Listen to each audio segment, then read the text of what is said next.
สบายดีเนาะสบายดีหมู่เพื่อนสุคนเนาะมื้อนี้เฮาสิพาทุกคนมาแก้ไขที่ว่า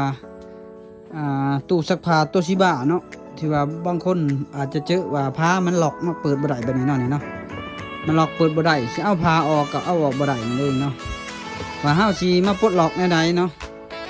ฉะนั้นเฮาก็มาเบิ่งนำกันเลยว่าวิธีปลดล็อกผ้าโตชิบะนี่เฮาปลดล็อกแนวใดเนาะเพราะว่าเฮาสิใช้เครื่องหรือว่าเฮาสัก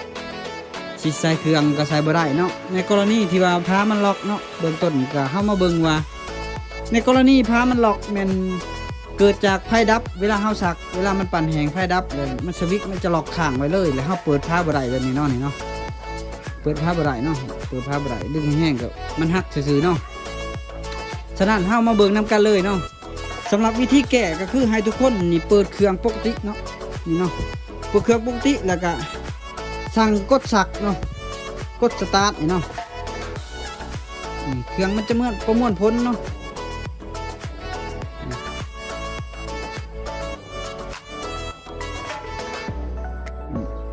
มันประมวลผลแล้วมันก็จะคลายล็อกให้เนาะ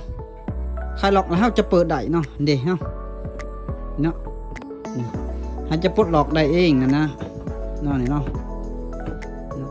สำหรับผู้ใดที่ว่าเจอปัญหาที่ว่าตู้โตชิบะที่ว่ามันฟ้ามันล็อกเปิดบ่ได้ให้ทุกคนสามารถแก้แบบเฮา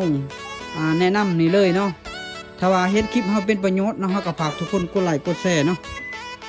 กด Subscribe เพื่อเป็นกำลังใจในการเฮ็ดคลิปของข้าพเจ้าเนาะขอขอบใจเนาะเจอกันใหม่ EP หน้าเนาะ